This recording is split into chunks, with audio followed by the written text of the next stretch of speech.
So I next would like to welcome Dr. Lynn Miranda, the Howard Hughes Provost and Professor of Statistics at Rice University. Dr. Miranda is a leading researcher in environmental health and is the founding director of the Children's Environmental Health Initiative here at Rice. It's wonderful to actually have a provost who's an active researcher as well. And when we talk about data privacy and confidentiality, she is central to that message and has really helped to improve what we do here at the university. And so please help me to welcome her and Lynn. So thank you.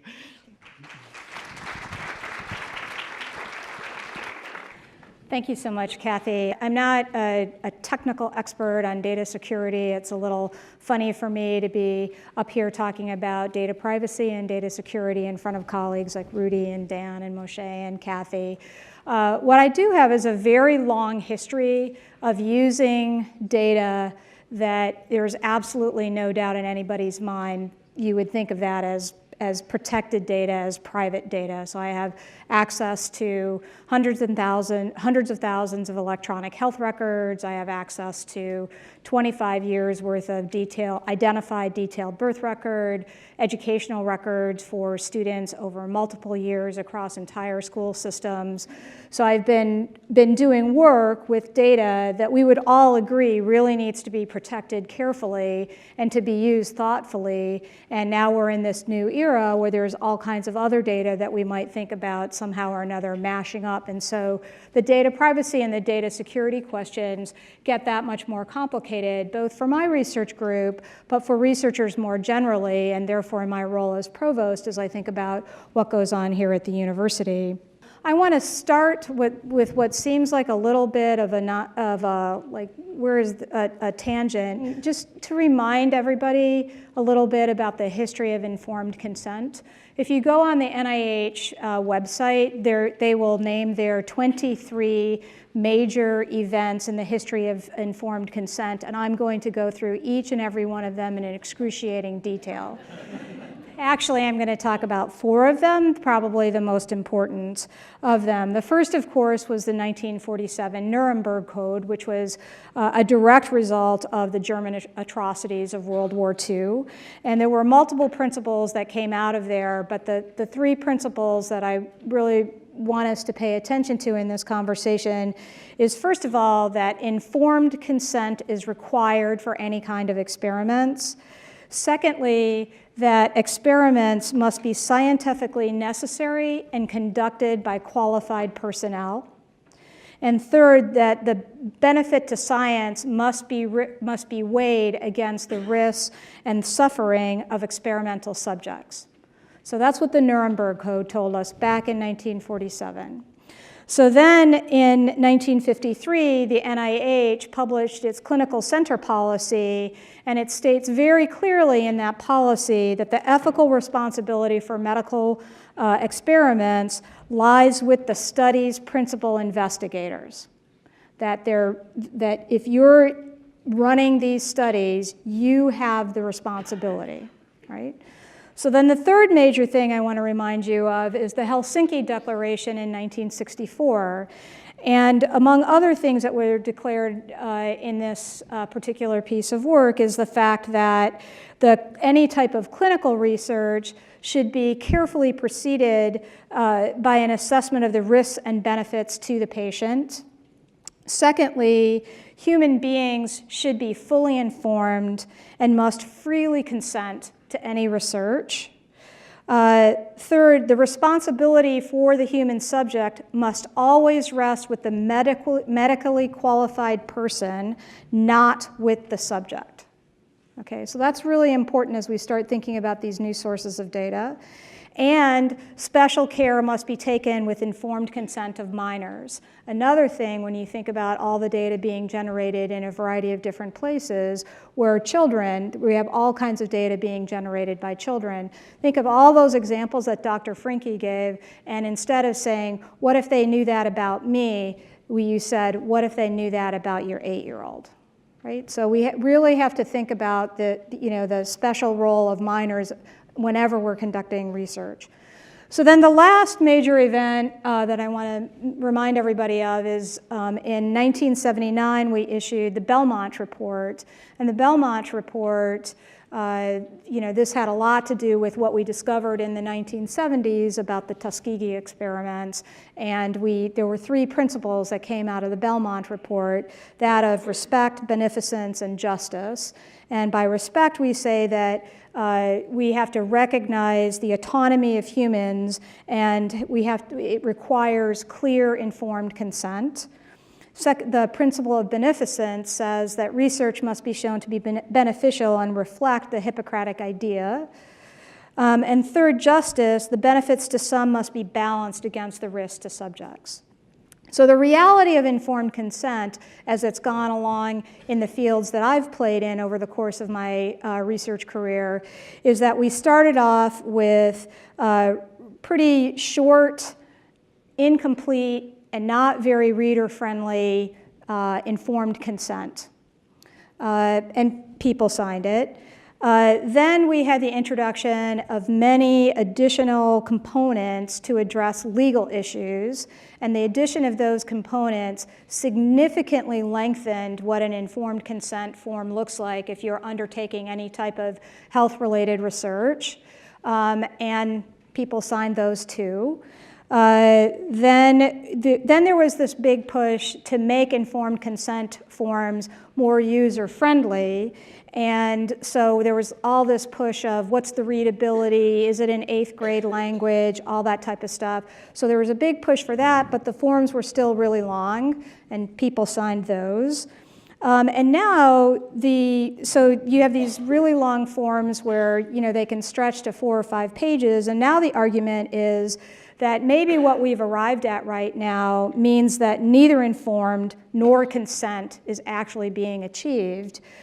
Because if you think about how long it takes to understand these 4 or 5 pages of consent forms, it's not clear that people are really doing it. And if you're a conscientious researcher and you sit down and you want to go through every component of the informed consent form, it becomes harder and harder to enroll people in your studies, even if you're really trying to do good things.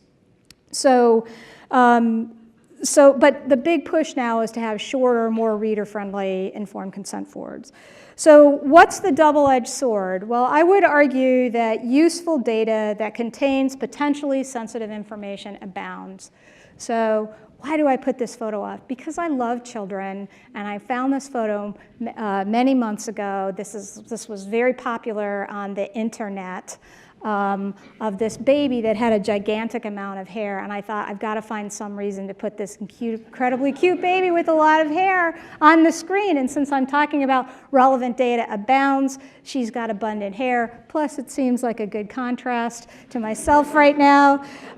So the useful data that contains potentially sensitive information abounds. So you have electronic health records, you have tax records, you have court records, you have social media, and they're all potentially linkable at the individual level. And I'm just going to say right here and right now that if I were given a choice between having all of my information turned over to the NSA or all of my information turned over to the people in Silicon Valley, Dr. Franke, you get my information.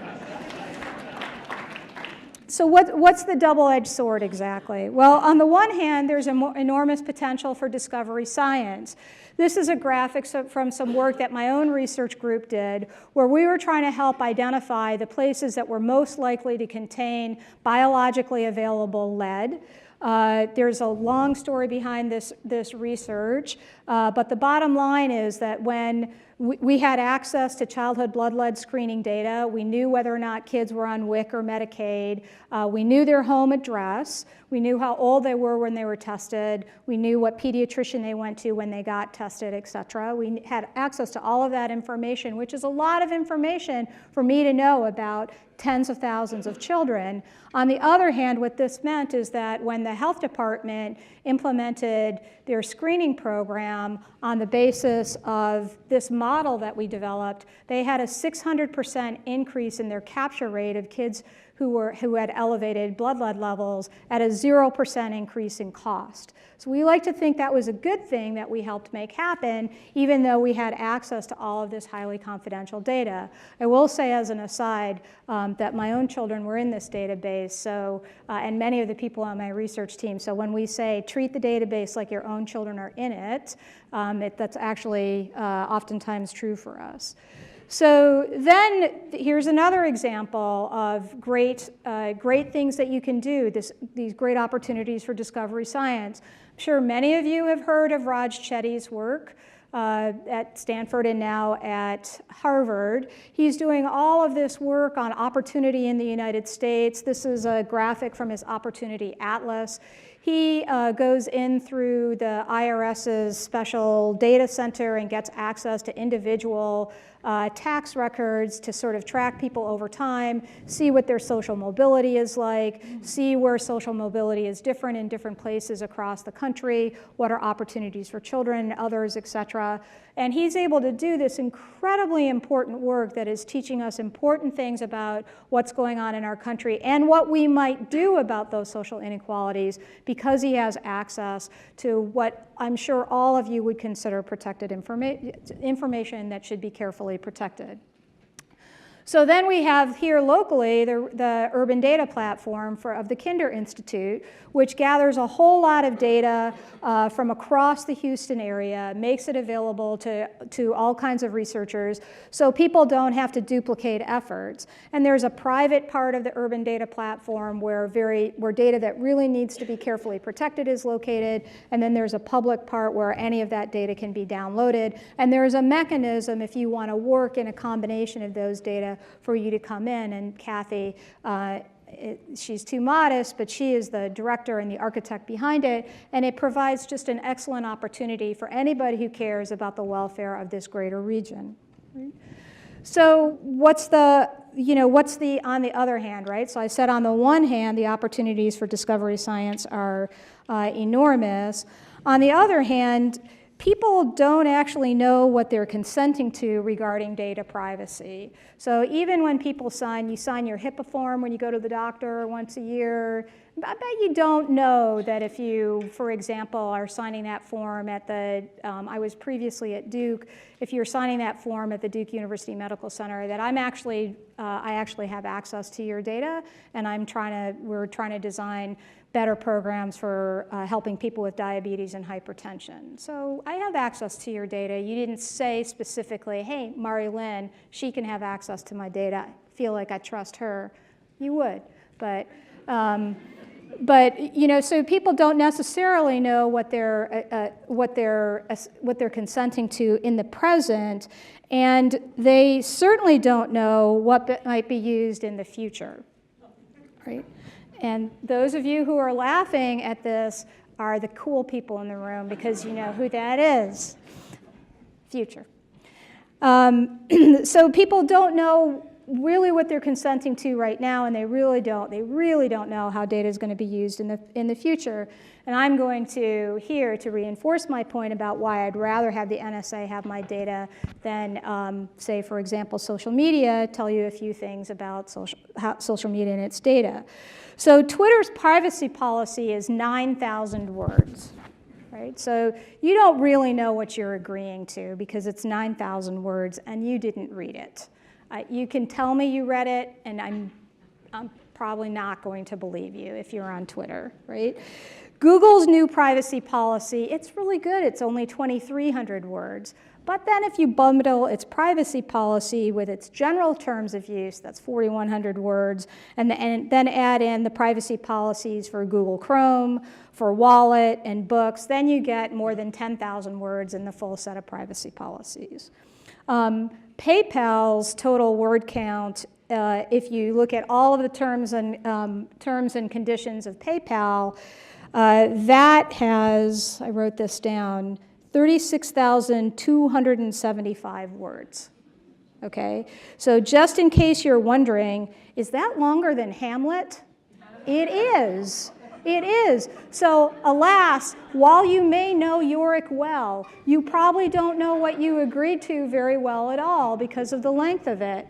And Apple iTunes, it's like Apple iTunes, like, that's just like what music I need to listen to. How can the terms and conditions be that long?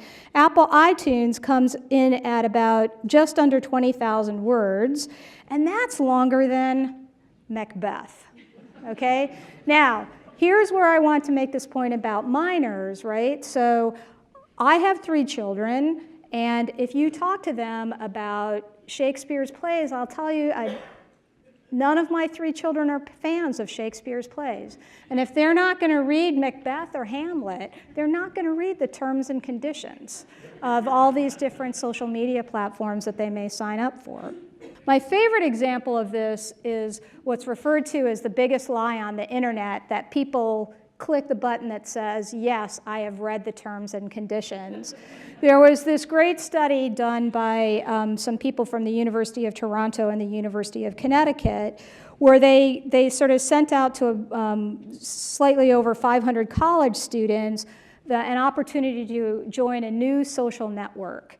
And you, by clicking join, you agree to our terms of service. You know, you've all done it, right? So 74% of the students skipped the privacy policy. They just did the quick join, right? Of the people who actually said, okay, I'm going to go look at it, the average time that was spent on the privacy policy was 73 seconds. And that should have taken, if you look at the average time someone should take to read something, it should have taken them somewhere between 29 and 32 minutes. So even if college students are super fast readers, if it should have taken 29 to 32 minutes, chances are they didn't really read it if they only spent an average of 73 seconds on the site. Okay? The average time that they spent on the terms of service was 51 seconds. And if you were average out the reading speed, it should have taken somewhere between 15 and 17 minutes. 97% of the students approached agreed to the privacy policy. 93% agreed to the terms of service. And within that terms of service included 2 things. Number 1, that all of the data that they entered would be shared with the NSA and employers, okay? And number 2, that the people who signed up promised that they would turn over their firstborn child. This was actually in the terms of service, and people like click, click, click. Now, I love my firstborn child. Even when he's difficult, I don't actually, he's 25 now, he's not difficult at all anymore, but I never wanted to turn him over, right? I don't think that was intentional. So a recent Pew survey, and I'm grateful to my colleague, Moshe, who pointed this out to me. A recent Pew survey showed that 74% of Facebook users didn't know that Facebook generates a list of their traits and interests. 51% are not comfortable with Facebook compiling that information. And when they went in and actually were directed by the study to go look at, here's what Facebook says is true about you, 59% said that the categories sort of did reasonably reveal their real-life interests, and 27% said that those traits and characteristics were not at all consistent with how they think of themselves. And this was, Pew also did this nice survey about Facebook. So this was after the Cambridge Analytica scandal, right? So the 42% of Facebook users have taken a break from the site in the past year. 54% adjusted their privacy settings, 42% taken a break from checking for several weeks or more, 26% deleted the app from their phone. And what's very interesting to me is that there's a clear age breakdown. So who thinks that younger people were more likely to do this? And who thinks older people? So younger people were more likely to do it. Older people were more likely to do it. It's pretty split. In fact, younger people were much more likely to do this. Now, this may be because only younger people know how to do it, but But nevertheless, it's, it's an interesting phenomenon that this generation who we time and time again, I hear, they don't care about privacy. Increasingly, we're seeing some evidence that that's turning around a little bit. What does all of this mean for university researchers? There's lots of data. I could go through sort of humorous examples that are actually, there's quite a lot of seriousness within that. From all kinds of different data sources, whether it's your tax records, whether it's your speeding tickets, whether it's information from Waze, or all kinds of different things like that. And as a university researcher, what if I'm using that data? Well, if I'm using that data, now I go back to those principles that if I'm doing medical research, I have to think about. And so I've been spending all of this time as someone who has access to protected data and works regularly with protected data, trying to figure out, well, how do those principles and policies translate when I'm using this, it's not medical data, it's not health data, I'm not enrolling people in a randomized controlled trial or anything like that, but nevertheless, I am getting access to incredible information about people. So shouldn't some of those principles from human subjects research be brought to bear? So looking forward, I would argue that we certainly need research on secure environments and secure mechanisms when data are flying. So some of those, let's get beyond the train track and the two things, let's build whole new systems. I agree with that entirely. I think that we need new methodologies for masking data. I'm a spatial analyst, so I always have geography attached to people, which means that I can never de-identify data because I have geography attached to it, unless I attach a geography that's so general as to not be helpful to me. So this, how do you mask spatial data, is really quite complicated. I would argue that from our social scientist friends, we need to more effectively craft terms and conditions type statements that people can actually understand them. We've been doing that on the human subject side, and if you're going to end up using that data that got out of situations like that, you have to think about that. And we also need the policy environment to catch up with technology. That's another area of research for our social science colleagues. Our humanities colleagues doing some work on the ethics of using private data and how you use it. And I would argue that we need to start thinking about changing some of our human subjects research training to include people who are using all these other kinds of data, and have that training be not so single-mindedly focused on the traditional human subjects research, which is you are interacting with somebody in a clinic, or you're getting access to health-related data. So we need to start broadening the training that we do. And last, and this is really tied into those principles especially from Nuremberg, Belmont, and the Helsinki Declaration, is that we have to have some meaningful consideration of whether people would be comfortable with what we are doing with their data. I have been in this situation where publicly people realize the data that I have access to, and they've questioned me about it, and I have to be capable of explaining A, technically how I protect the data, B, why what I'm doing with the data is important, and C, that I respect and understand the need for privacy, right? So we need to provide that reassurance. People need to believe that we are treating them and their data respectfully and carefully. They need to believe that we're asking an important question, because if you're not asking an important question, you don't get access to my data. That seems like a fair enough. Position.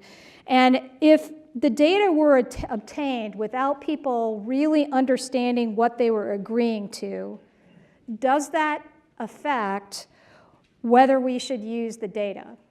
So we definitely say in the medical field that if you obtain data with improper informed consent, that data does not get published, that data should not be analyzed, it should not be used.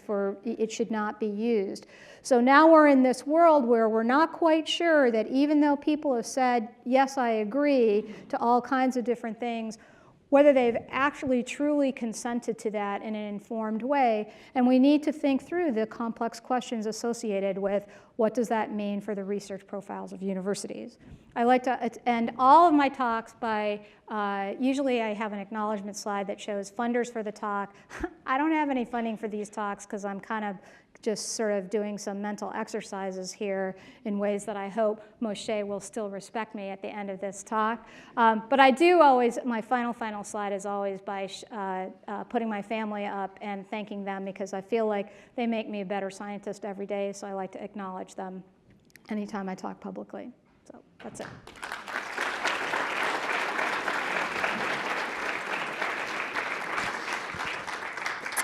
Well, these first two speakers are making me look brilliant for organizing this.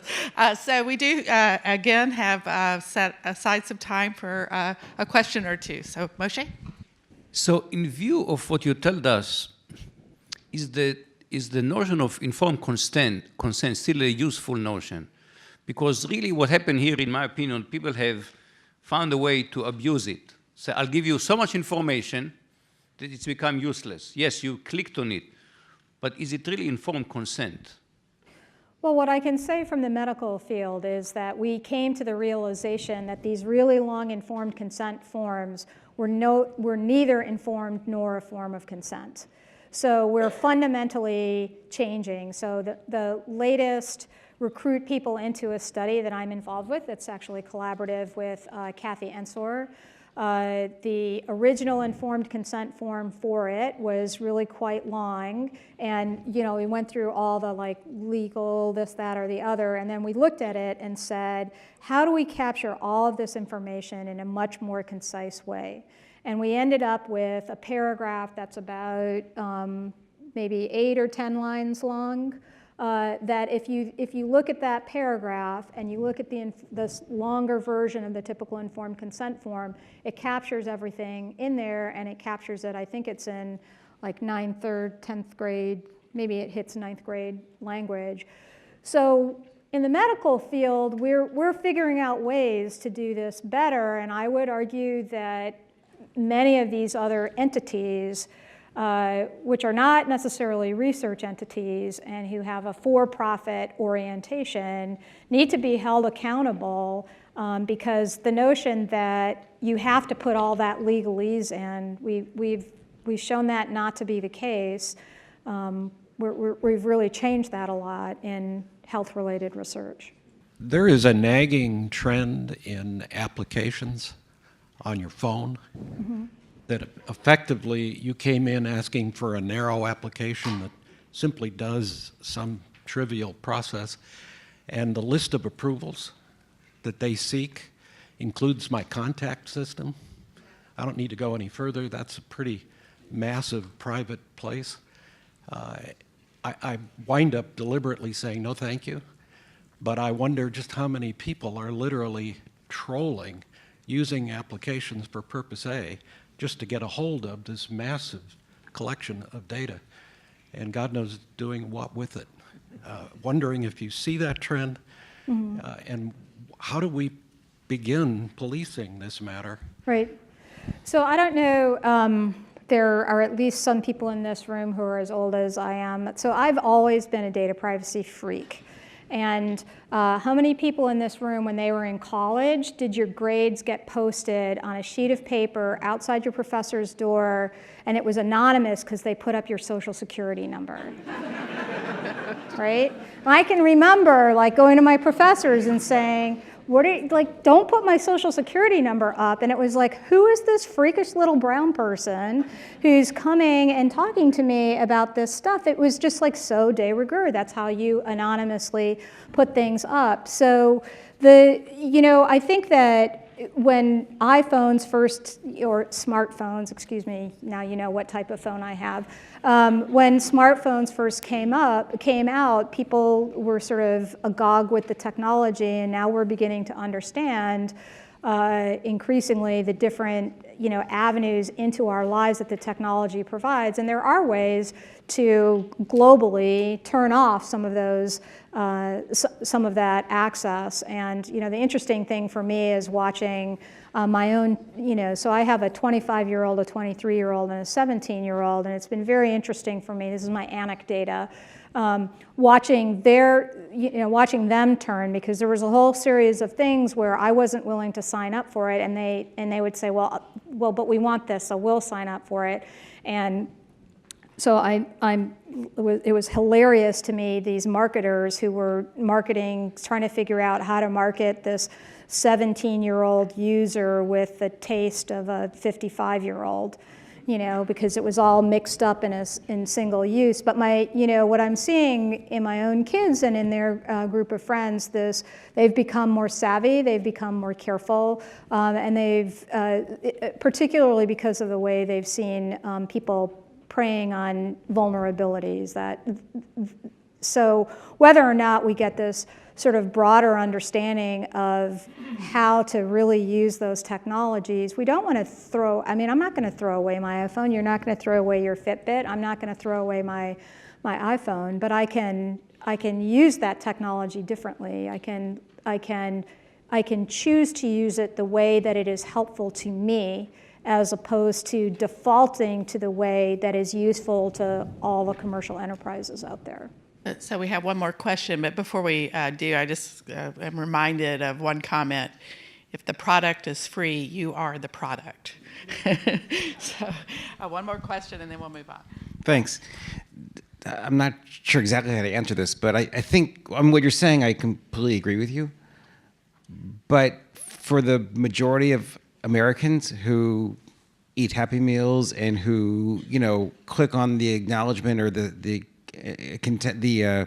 consent form, whether it's 10 lines or 10 pages, and their behavior is not going to change, I think we're still all beholden to, and I'm not saying this is terrible, but to corporate America who just wants us to say, take my information. Is that really helping us? Well, so that's actually one of the reasons why I argued that that we actually need social science researchers to help us figure out. We've known that smoking is bad for you for a really long time, and some people are still smoking. The proportion of people who are smoking is much lower. The proportion of people who are young who are initiating smoking is much lower. So it's dampening out phenomenon, but it wasn't just repeating over and over again, smoking is bad for you. There was a whole series of strategies where, behavioral scientists played a critically important role. And I think for all kinds of issues of how people interact with technology and what kinds of both the policy environment that we need to catch up with the technology, but also the kinds of policies or kinds of approaches that help get people, sort of beyond some of the habits that are so easy to fall into. That's where we need. It's not just about more secure environments and data flying. It's research on the behavioral science of how people are using the technology and how do you help them to understand the implications of how they're using the technology. So let's thank Dr. Miranda once again.